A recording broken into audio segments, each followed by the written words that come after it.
नमस्कार दोस्तों, एवरीथिंग अभिषेक YouTube channel पे मैं अभिषेक आप सभी का स्वागत करता हूं। पिछले वीडियो में हम जान रहे थे, तो यहाँ पर हम जाने तो पिछले वीडियो में हम देख रहे थे प्रकाशिकी के तौर पे हम जान लिए थे, यानी कि जो ऑप्टिक्स था वहां तक हमने देख लिया था पिछले वीडियो में। अगर आप उस वीडियो को नहीं देखे हैं तो प्लीज इस वीडियो के डिस्क्रिप्शन में जाकर के वहां से उस वीडियो को आप देख सकते हैं। इसका यह नेक्स्ट पार्ट होने वाला है इस सीरीज का। इसमें हम बात करेंगे विद्युत धारा के बारे में और कई सारे फैक्ट जो कि मॉडर्न फिजिक्स को लेकर के होगा, यानी कि कंप्यूटर से रिलेटेड फैक्ट भी होंगे। इसको आप ध्यान में रखेंगे। हमारे इस चैनल को सब्सक्राइब करके बेल आइकन प्रेस कर लीजिए ताकि आपको इस तरीके के नए वीडियो का नोटिफिकेशन समय से मिल सके। साथ ही साथ वीडियो को लाइक करना मत भूलिएगा और शेयर कर लीजिएगा दोस्तों के साथ। शुरू करेंगे तो सबसे पहले आप देखेंगे यहाँ पर विद्युत धारा के बारे में, यानी इलेक्ट्रिक करंट या फिर करंट भी इसे हम कह सकते हैं। तो इसकी परिभाषा को हम देखें तो सबसे पहला परिभाषा आप देख सकते हैं कि दो भिन्न विभव के चालक पदार्थों में आवेश की प्रवाह को विद्युत धारा कहते हैं। विद्युत धारा एक प्रकार का अदिश राशि होता है, जिसका मात्रक आप जाने तो एम्पियर को आप कह सकते हैं।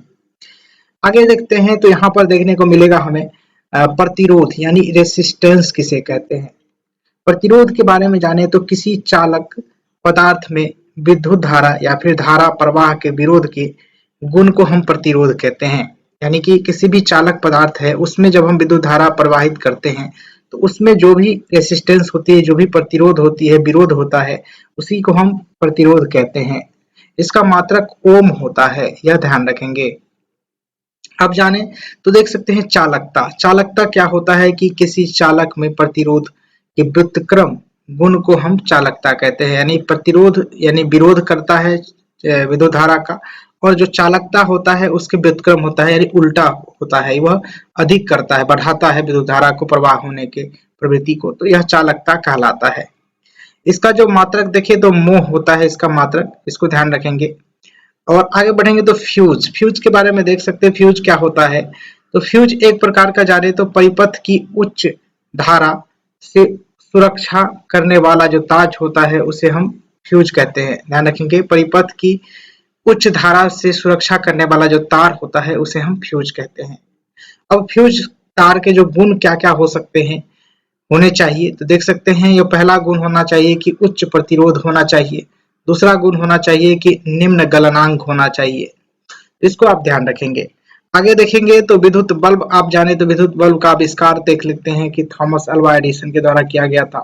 फिलामेंट का जो निर्माण है वह टंगस्टन से होता है। जब आप बल्ब देखेंगे इस तरीके से जब आप बल्ब देखते हैं उसमें जो इस तरीके से दो पोल होता है, इस दो पोल के बीच में जो ये तार लगा रहता है घुमावदार, इसे फिलामेंट कहते हैं। और यह जो फिलामेंट होता है वो टंगस्टन का बना होता है।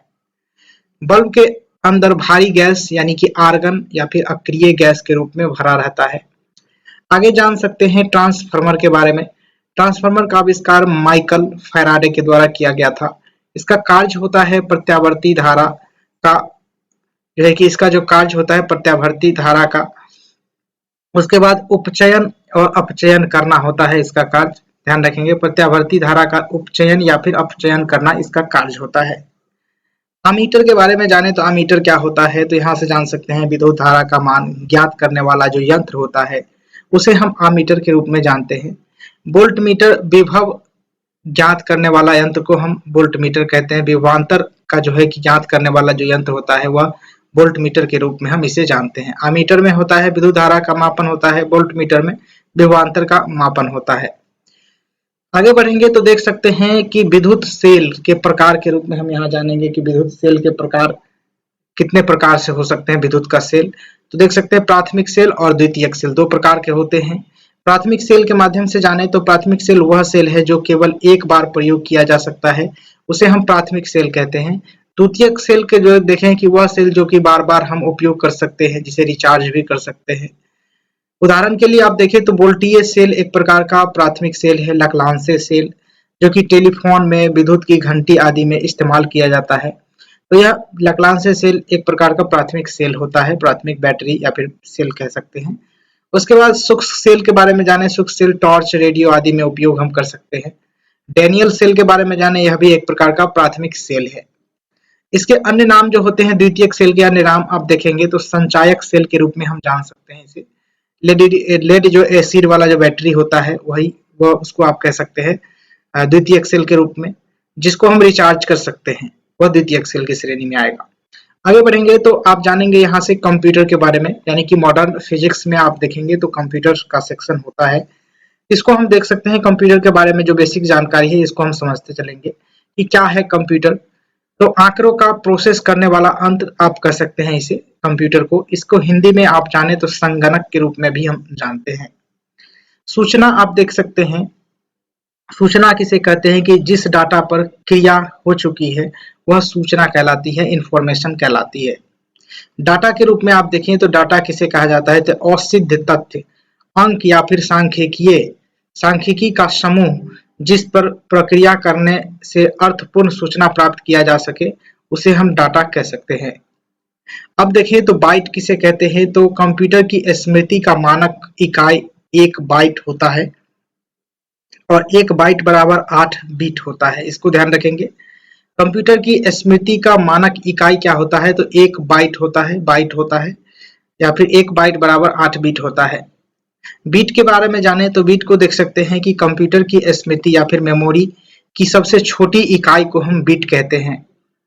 निश्चित तौर पे आगे बढ़ेंगे तो यहाँ पर देखने को मिलेगा कि भारत में कंप्यूटर का विकास किस तरीके से हुआ और किस क्रम में हुआ। इसको हम जानेंगे कि भारत में कंप्यूटर का विकास TIFRAC ट्रैफिक के रूप में आप देख सकते हैं, ट्रैफिक देख सकते हैं TIFRAC, इसको देख सकते हैं। उसके बाद देखें तो पहला पॉइंट निकल के आता है यहाँ पर कि भारत में प्रथम स्वदेश निर्मित कंप्यूटर है TIFRAC।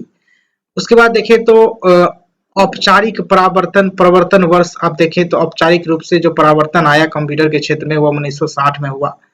पूरा नाम देख सकते हैं टाटा इंस्टीट्यूट।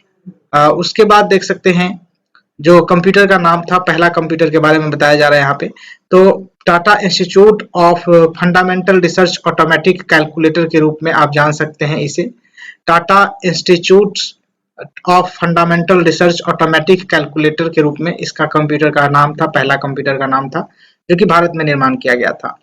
नेक्स्ट है कि प्रदत्त संगणक विकास केंद्र के रूप में आप जाने तो CDAC को आप कहते हैं, प्रदत्त संगणक विकास केंद्र CDAC को कहते हैं। वर्ष इसका स्थापना वर्ष देखें तो 1988 में इसकी स्थापना किया गया था और उद्देश्य था कि सुपर कंप्यूटिंग के क्षेत्र में आत्मनिर्भर बनाना भारत को, इस कंपनी का।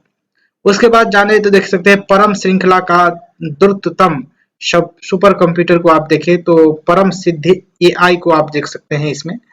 और यहाँ से आप जानेंगे कि HEC2M भारत का पहला कंप्यूटर था। HEC2M जो है कि भारत का पहला कंप्यूटर था। और दूसरा देख सकते हैं पॉइंट के रूप में कि 1956 में इसका निर्माण किया गया, जिसमें कि 10 लाख रुपए में खरीदा गया था। 1956 में इसे 10 लाख रुपए में खरीदा गया था। और स्थापना स्थल आप देख सकते हैं भारत सांख्यिकीय संस्थान कोलकाता में इस कंप्यूटर की स्थापना किया गया था, जो सुपर कंप्यूटर था जिसका नाम परम सिद्धि AI के रूप में जाने, या फिर HEC2M जो था कंप्यूटर, उसका स्थापना 1956 ईस्वी में खरीदा गया 10 लाख में और भारतीय सांख्यिकी संस्थान कोलकाता में इसकी स्थापना की गई। अब जानेंगे नेक्स्ट जो फैक्ट है यहाँ से कि परम 8000 जो नेक्स्ट कंप्यूटर आया सुपर कंप्यूटर के रूप में, परम 8000 जिसे आप बोल सकते हैं या फिर 8000 भी कह सकते हैं। इससे पहला पॉइंट निकलता है कि भारत का प्रथम सुपर कंप्यूटर अनावरण जो हुआ इसका 1991 में हुआ। और इससे मेन जो पॉइंट है कि परम श्रृंखला के अन्य प्रमुख जो सुपर कंप्यूटर थे वो परम 10,000, परम पदम, परम युवा 2, परम बायोक्रोम, परम बायोवेल्ज, परम ईशान, परम शावक, परम संगणक और परम शक्ति IIT खड़गपुर में देख सकते हैं निर्माण किया गया। और परम ब्रह्मा IISER पुणे में इसे स्थापना किया गया। परम शिवाय देख सकते हैं IIT BHU में। आदि प्रकार के जो कंप्यूटर थे इसके बाद परम श्रेणी के आने लगे। उसके बाद आप देखेंगे तो निश्चित रूप से और इम्पोर्टेंट फैक्ट आपको देखने को मिलेगा, जिसमें हम जानेंगे यहाँ पर कि कंप्यूटरों का वर्गीकरण। तो कंप्यूटरों का वर्गीकरण हम जाने तो पहला आता है जो कि मेन फ्रेम कंप्यूटर के रूप में हम इसे जानते हैं, जिसमें कि बड़ी कंपनियों एवं ऑफिसों में सर्वर के रूप में इसे प्रयुक्त जो कंप्यूटर होता है उसे हम मेन फ्रेम कंप्यूटर के रूप में जानते हैं। अगला फैक्ट है मेन फ्रेम कंप्यूटर से रिलेटेड, तो एक साथ कई प्रयोक्ताओं द्वारा लॉग इन संभव है इस कंप्यूटर पे। उसके बाद देख सकते हैं सुपर कंप्यूटर, सुपर कंप्यूटर दूसरे नंबर पे। तो सुपर कंप्यूटर शब्द का प्रथम प्रयोग जो है कि वर्ष 1929 में अमेरिका में किया गया था और अत्यंत तीव्र कंप्यूटर होता है यह सुपर कंप्यूटर। और पहला सुपर कंप्यूटर सी डैक देख सकते हैं, CDEC 6600 या फिर 6600 कह सकते हैं। तो पहला सुपर कंप्यूटर इसे कहा गया। उसके बाद देख सकते हैं अनुप्रयोग इसका होता है मौसम संबंधी अनुसंधान में, नाभिकीय हथियार, क्वांटम फिजिक्स के रूप में रासायनिक यौगिक का अध्ययन करने में। और देखें तो विश्व का द्रुततम सुपर कंप्यूटर अमेरिका के फ्रंटियर, नवंबर 2022 तक इसको हम आप रख सकते हैं। फ्रंटियर जो कंप्यूटर था अमेरिका का, जिसे आप जानेंगे कि विश्व का सबसे सुपर फास्ट जो कंप्यूटर था उसको कहा गया। उसके बाद देख सकते हैं माइक्रो कंप्यूटर के बारे में जाने की, छोटे आकार वाले जितने भी सारे कंप्यूटर होते हैं वह माइक्रो कंप्यूटर के दायरे में आता है। इसमें देख सकते हैं माइक्रो प्रोसेसर का प्रयोग किया गया रहता है और अन्य नाम के रूप में पर्सनल कंप्यूटर या फिर पीसी आप कह सकते हैं। प्रमुख प्रकार के रूप में आप देख सकते हैं इसके जो डेस्कटॉप कंप्यूटर हो सकते हैं, लैपटॉप, पाम टॉप या notebook, tablet computer, smartphone. Smartphone भी एक प्रकार का कंप्यूटर है, तो इसको आप ध्यान रखेंगे। तो प्रमुख जो प्रकार होते हैं कंप्यूटर के, पीसी के, पर्सनल कंप्यूटर के, तो इस प्रकार से होते हैं। मिनी कंप्यूटर के बारे में जाने तो बड़े आकार में बड़े, वर्ल्ड लेंथ 32 बिट या फिर उससे अधिक भी हो सकते हैं मिनी कंप्यूटर का। और अनुप्रयोग में आप देखें तो अनुप्रयोग कहाँ किया जाता था, पेरोल, अकाउंटिंग एवं वैज्ञानिक प्रयोगों में मिनी कंप्यूटर का इस्तेमाल किया जाता है। परीक्षा की दृष्टि से कुछ फैक्ट है, कुछ प्रश्न है, इसको हम जान लेते हैं। तो पहले देख सकते हैं सबसे पहले है अपने ब्राउजर से होकर, ब्राउजर में सहेज कर किसी पसंदीदा वेबसाइट को जल्दी से एक्सेस करने की जो तरीका है वह क्या कहलाता है, तो बुकमार्क कहलाता है। MS DOS का सर्वप्रथम विमोचन किस वर्ष किया गया, फिर किस वर्ष हुआ, तो 1981 में हुआ था।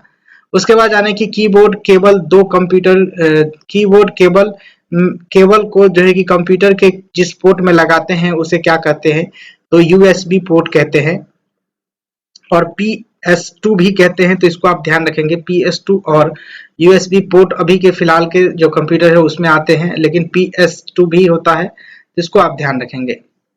आगे बढ़ेंगे तो देख सकते हैं आपके सामने कंप्यूटर के मुख्य भाग के रूप में, तो कंप्यूटर के मुख्य भाग क्या है, तो इनपुट यूनिट को आप कह सकते हैं, सेंट्रल प्रोसेसिंग यूनिट जिसे CPU के रूप में हम जानते हैं, आउटपुट यूनिट आप कह सकते हैं, और मेमोरी यूनिट। ये जो है कि कंप्यूटर के मुख्य भाग होते हैं, 4 मुख्य यूनिट होते हैं, मुख्य भाग होते हैं। आगे बढ़ेंगे तो कंप्यूटर की जो पीढ़ियां हैं आप यहाँ पर देख सकते हैं। प्रथम पीढ़ी के कंप्यूटर, तो प्रथम पीढ़ी के जो कंप्यूटर है यानी फर्स्ट जनरेशन के जो कंप्यूटर है उसकी विशेषताएं क्या थी, तो बड़ा आकार था, खर्चीला, सीमित अनुप्रयोग के तौर पे हम इसका इस्तेमाल करते थे।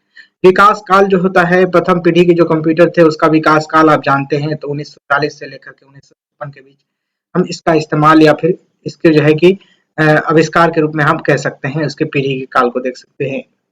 सॉफ्टवेयर के रूप में जाने तो मशीन भाषा का उपयोग किया जाता था इस कंप्यूटर के दौरान, यानी कि प्रथम जनरेशन के जो फर्स्ट जनरेशन के जितने भी सारे कंप्यूटर थे उसमें। हार्डवेयर में आप देखें तो वैक्यूम ट्यूब लगा था और मैग्नेटिक ड्रम मेमोरी के रूप में हम इसका इस्तेमाल करते थे। उसके बाद दूसरी पीढ़ी के जो कंप्यूटर आए उसमें आप देख सकते हैं कि किस प्रकार से था, तो इसका विकास काल 1956 से लेकर के 1963 तक था। सॉफ्टवेयर इसमें इस्तेमाल किया जाता था फोर्ट्रॉन एवं कोबोल को। उसके बाद देखें तो इसकी विशेषता छोटा आकार था और गति व संग्रह क्षमता भी अधिक थी। इसको आप ध्यान रखेंगे, इसमें कम गर्मी उत्पन्न होता था, यानी हीट कम होता था। उसके बाद देखें तो हार्डवेयर इसका था ट्रांजिस्टर का प्रयोग किया जाना और मैग्नेटिक कोर एवं मैग्नेटिक टेप का भी प्रयोग किया जाना इसमें संभव था, हार्डवेयर इसका इस्तेमाल किया जाता था। उसके बाद देख सकते हैं कि उदाहरण के रूप में आप देख सकते हैं यहाँ पर IBM 1620, उसके बाद यूनिवैक 1108, उसके बाद IBM 7094, CDAC 1604, CDAC, इसके बाद CDC 3600। ये सारे के जो सारे कंप्यूटर थे यह एक प्रकार का द्वितीय श्रेणी के, द्वितीय जनरेशन के जो कंप्यूटर थे इसको आप कह सकते हैं। उसके बाद देख सकते हैं आपके स्क्रीन पे मैं तीसरी पीढ़ी के कंप्यूटर के बारे में जानते हैं। तो यहाँ पर तीसरी पीढ़ी के जो थर्ड जनरेशन के जो कंप्यूटर थे उसको आप जाने तो विकास काल इसका था 1994 से लेकर के 1971 तक। सॉफ्टवेयर इसमें इस्तेमाल किए जाते थे ऑपरेटिंग सिस्टम जो कि हाई लेवल लैंग्वेज जैसे कि एंगोल, बेसिक, पास्कल इसका इस्तेमाल किया जाता था इसमें। जैसे कि विशेषता के रूप में आप देख सकते हैं कि छोटे आकार होना और डॉक्यूमेंटेशन में प्रयोग किया जाने के काम इसमें किया जाता था। उसके बाद हार्डवेयर का इस्तेमाल देखें तो हार्डवेयर के रूप में हम इसमें इंटीग्रेटेड सर्किट या फिर आईसी के रूप में हम इसका इस्तेमाल करते थे। आईसी की खोज में जो है कि जैक किल्बे जो है कि वैज्ञानिक थे, उनका प्रमुख योगदान था। जैक किल्बे जो थे वो आईसी का जो है कि मेन रूप से आविष्कार ही किए थे, समझ ले इस प्रकार से। उदाहरण के रूप में आप देखें तो मिनी कंप्यूटर्स जैसे IBM 360 और सीरीज के जो जितने भी सारे कंप्यूटर थे वह जो है कि थर्ड जनरेशन के कंप्यूटर के रूप में कहा गया। और TDC जो 316 जो था वह भी एक प्रकार का मिनी कंप्यूटर ही था जिसे थर्ड जनरेशन में रखा गया। चौथी पीढ़ी के कंप्यूटर के बारे में जाने तो चौथी पीढ़ी यानी फोर्थ जनरेशन के रूप में आप देख सकते हैं इसका विकास काल 1971 से वर्तमान तक रहा है। और सॉफ्टवेयर इसमें इस्तेमाल किया जाता था database software, spreadsheet software, Google graphics user interface जिसका है कि इस्तेमाल किया जाता था इसमें 1971 से लेकर के अभी तक के जितने भी सारे कंप्यूटर है वह चौथी पीढ़ी के कंप्यूटर में रखा गया है। यहाँ पर जाने की विशेषता इसमें तेज गति, कम मूल्य इसका था। और उसके बाद देखें तो इसमें हार्डवेयर के रूप में वेरी लार्ज स्केल इंटीग्रेशन जिसे सर्किट का प्रयोग किया गया जिसे भी LSI के रूप में हम जानते हैं। और इसमें माइक्रो प्रोसेसर सेमीकंडक्टर पदार्थ की जो मेमोरी थी उसका इस्तेमाल किया गया। उदाहरण के तौर पे आप जाने तो माइक्रो कंप्यूटर जिसमें कि DEC 10 और स्टार 1000 के रूप में हम इसका इस्तेमाल किए हैं, तो इसमें आप जान सकते हैं। उसके बाद पांचवी पीढ़ी के जो कंप्यूटर थे उसमें अगर आप जाने तो विकास काल वर्तमान या उससे आगे की यहाँ पर बात किया गया है। इसमें हम इस सॉफ्टवेयर का इस्तेमाल करते हैं AI का, हाई लेवल लैंग्वेज, इंटरनेट व मल्टीमीडिया का इस्तेमाल करते हैं। विशेषता के रूप में अत्यंत छोटा होता है, तीव्र गति होता है इसमें और आसान से उपयोग करने में आसानी होता है और बहुआयामी भी होता है। इसके बाद जाने तो उदाहरण के तौर पे notebook, top super computer, desktop, laptop ये सारे के सारे पांचवी पीढ़ी के कंप्यूटर आप कह सकते हैं इसे। हार्डवेयर के रूप में इसमें इस्तेमाल किया जाता है इंटरनेट और ऑप्टिकल डिस्क। उसके बाद देख सकते हैं समानांतर प्रोसेसिंग के रूप में हम इसका इस्तेमाल करते हैं इसके अंदर हार्डवेयर को। आगे बढ़ेंगे तो देख सकते हैं अगला पॉइंट जो आएगा कंप्यूटर के भाग के बारे में कि कंप्यूटर में कौन कौन से भाग होते हैं। तो सबसे पहले आप जाने तो सेंट्रल प्रोसेसिंग यूनिट होता है जिसको आप CPU के माध्यम से जानते हैं, इस तरीके से डब्बा होता है। और प्रमुख भाग देखें तो इस CPU के अंदर कंट्रोल यूनिट होता है, एरिथमेटिक जो है कि लॉजिक यूनिट होता है जिसे ALU के नाम से जानते हैं। और उसके बाद देखें तो अन्य नाम के रूप में आप देख सकते हैं कंप्यूटर का दिमाग भी हम इसे कहते हैं, CPU को कहते हैं।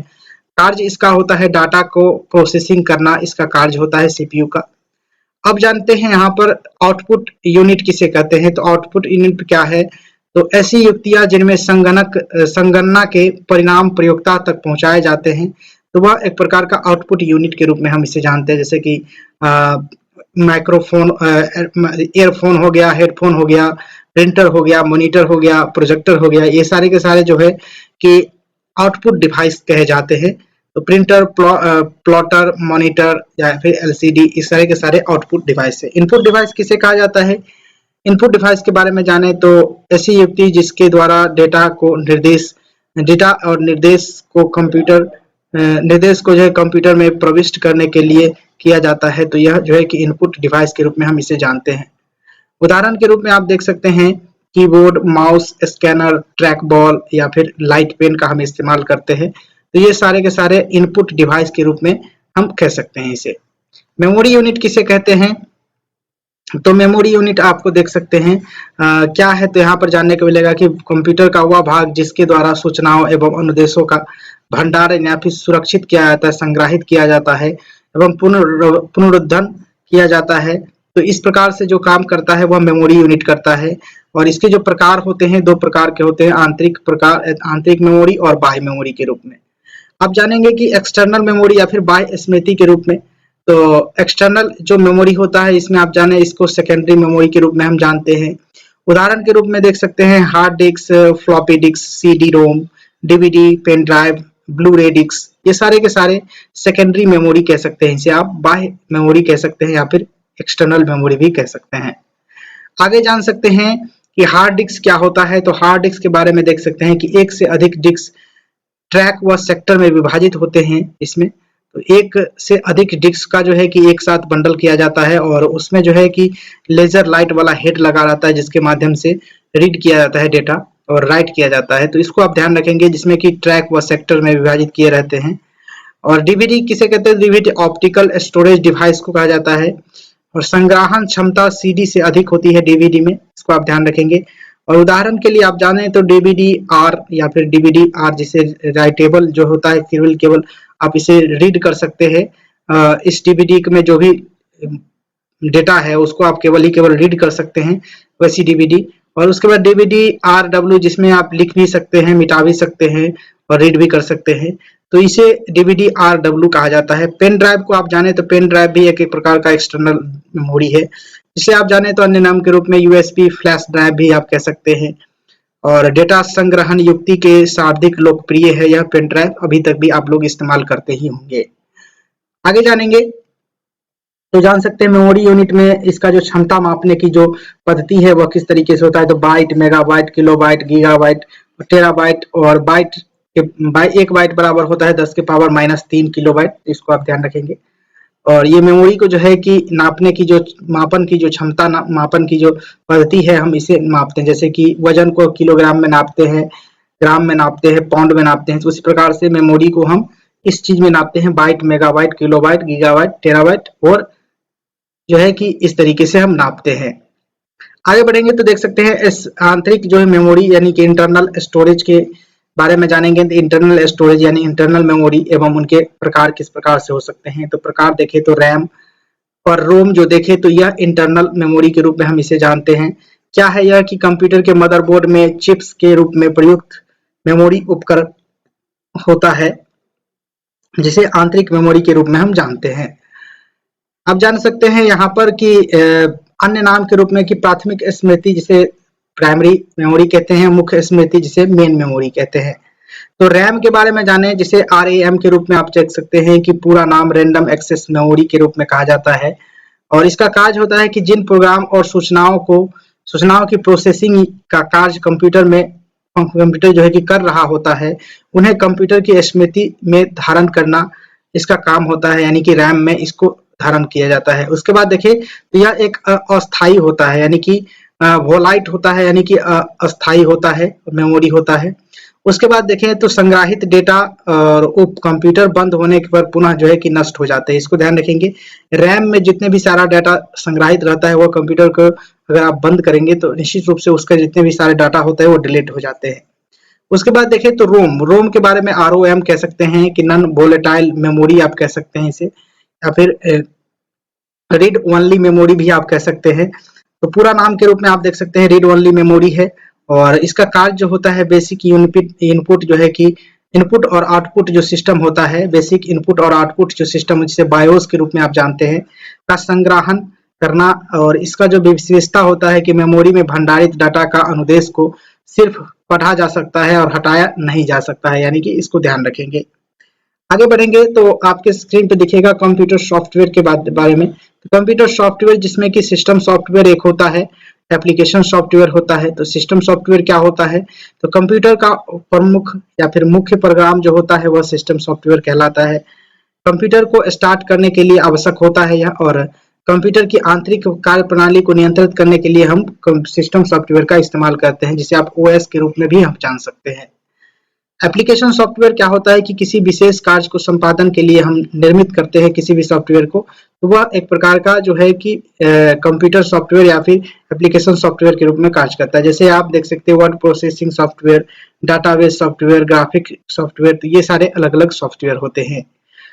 आप आगे जाने तो देख सकते हैं कंप्यूटर प्रोग्रामिंग भाषा के रूप में देखें कंप्यूटर प्रोग्रामिंग भाषा क्या होता है। तो यह जाने कि किसी कार्य को करने के लिए प्रोग्रामर द्वारा दिए गए निर्देशों का अनुसरण करता है, इस भाषा के द्वारा हम कर सकते हैं। और मशीनी भाषा देख सकते हैं, मशीन भाषा के रूप में अन्य नाम आप जान सकते हैं कि बाइनरी भाषा को मशीनी भाषा कहा जाता है। कंप्यूटर द्वारा समझी जाने वाली भाषा को 0 और 1 पर आधारित होते हैं। जितने भी सारा कंप्यूटर जो समझता है वह 0 और 1 को ही समझता है, और कंप्यूटर द्वारा समझी जाने वाली जो भाषा होती है वह मशीनी भाषा कहलाता है। उसके बाद देखें तो प्रमुख उच्च स्तरीय जो भाषा होता है जिसे हाई लेवल लैंग्वेज कहते हैं, वह देखें तो कोबोल, लोगो, उसके बाद बेसिक, एंग्लो और सी प्लस प्लस और प्रोलॉग जिसे कहते हैं, ये सारे के सारे हाई लेवल लैंग्वेज है, इसको ध्यान रखेंगे। और आगे जाने तो कुछ और फैक्ट यहाँ से जान लेते हैं कंप्यूटर नेटवर्क के प्रकार के बारे में। तो कंप्यूटर नेटवर्क के जो प्रकार होते हैं वह किस तरीके से होते हैं, जिसमें देखें तो पहला होता है मेट्रोपॉलिटन एरिया नेटवर्क जिसे मैन कहा जाता है, यानी 2 या 2 से अधिक लोकल एरिया नेटवर्क को जोड़ने से निर्मित जो एक प्रकार का नेटवर्क जो बनता है उसे हम मैन कहते हैं। यह एक शहर की सीमा तक ही स्थित हो सकता है, और प्रयुक्त मुख्य उपकरण इसमें राउटर होता है, स्विच व हब्स होते हैं, इसको आप ध्यान रखेंगे। उसके बाद देखने को मिलेगा आपको कि दूसरा है वर्ल्ड वाइड वेब जिसे WWW कहते हैं, और इसका फुल फॉर्म भी यही होता है वर्ल्ड वाइड वेब, और इसके खोजकर्ता थे वर्सन ली, 1989 ईस्वी में इसका खोज किए थे, और 30 अप्रैल 1993 को पब्लिक डोमेन में उपलब्ध करा दिया गया था। इसको ध्यान रखेंगे, पब्लिक डोमेन में कब आया www, तो ये वर्ल्ड वाइड वेब जो है कि पब्लिक डोमेन में यानी पब्लिक द्वारा इस्तेमाल कब किया जाने लगा, तो यह 30 अप्रैल 1993 से इसका इस्तेमाल किया जाने लगा। उदाहरण के रूप में आप जाने तो इंटरनेट नेटवर्क को आप कह सकते हैं, और यहाँ आप जाने तो देख सकते हैं लोकल एरिया नेटवर्क क्या होता है, लैन इसे कहते हैं शॉर्ट फॉर्म में, जो कि एक भौगोलिक परिधि में सीमित कंप्यूटर नेटवर्क का एक प्रकार से आप कह सकते हैं इसे। और इसका जो उदाहरण आप देखें तो घर, ऑफिस या फिर भवनों में प्रयुक्त जो नेटवर्क होते हैं वह लैन का इस्तेमाल करते हैं हम लोग। जैसे यहाँ पर देख सकते हैं कि वाइड एरिया नेटवर्क जिसे वैन कहते हैं, यह भौगोलिक परिधि के विस्तृत रूप से हम इसका इस्तेमाल करते हैं। तब आप जानेंगे तो इसमें आप वैन का इस्तेमाल कर सकते हैं। जैसे कि उदाहरण के लिए इंटरनेट आप देखें तो वैन ही होता है। उसके बाद आपको देखने को मिलेगा महत्वपूर्ण तथ्य यानी कंप्यूटर से रिलेटेड ही, तो इसको आप जान सकते हैं कि कंप्यूटर सबसे पहला है प्रोटोकॉल्स। तो प्रोटोकॉल्स क्या होता है कि डेटा कम्युनिकेशन के लिए नियमों का सेट कहलाता है प्रोटोकॉल, यानी कि डेटा कम्युनिकेशन करने के लिए हमें किसी न किसी नियम कानून को इस्तेमाल करना होता है, तो यह जो है प्रोटोकॉल कहलाता है। उसके बाद देखें तो बिट्स में क्या होता है, तो बिट्स कंप्यूटर में शब्द की लंबाई मापी जाती है बिट्स में। और स्पैम क्या होता है, तो स्पैम के रूप में आप देख सकते हैं कि अवांछित ईमेल को कहते हैं स्पैम। स्पैम किसी भी तरीके से हो सकता है, या फिर कॉल के माध्यम से, या फिर मैसेज के माध्यम से, मेल के माध्यम से स्पैम हो सकता है, तो इसको हम कह सकते हैं जो अवांछित जो मेल, कॉल्स, मैसेज जो होती है वह स्पैम होता है। उसके बाद इथरनेट का उदाहरण क्या देखते हैं, इथरनेट का उदाहरण कौन है, तो लैन इथरनेट का उदाहरण है। वेब स्पाइडर के रूप में जाने तो वेब क्रॉलर का अन्य नाम आप देखें तो वेब स्पाइडर के रूप में हम जानते हैं। और फ्लॉपी डिस्क से क्या होता है, तो फ्लॉपी डिस्क में इंडेक्स होल संबंधित होता है। और आगे बढ़ेंगे तो देख सकते हैं यहाँ पर फायरवॉल का प्रयोग किससे बचाता है, तो संचार नेटवर्क में अनाधिकृत आक्रमण को बचाता है, यानी वायरस अटैक को बचाता है, वायरस अटैक से बचाता है फायरवॉल। उसके बाद देखिए जो लास्ट है आपको देखेंगे तो डक गो है एक प्रकार का क्या, तो सर्च इंजन है। डक गो एक प्रकार का क्या है, सर्च इंजन है। जिस प्रकार से गूगल सर्च इंजन है उसी प्रकार से यह सर्च इंजन है। फिलहाल इस वीडियो में हम बहुत सारे इंपोर्टेंट फैक्ट के बारे में जाने जो कि कंप्यूटर से रिलेटेड था और सामान्य फिजिक्स से भी रिलेटेड था। ध्यान रखेंगे इस सभी बातों को, और ध्यान रखेंगे उसके बाद लाइक, शेयर और सब्सक्राइब करते जाइएगा। Thank you for watching this video. जय हिंद, वंदे मातरम।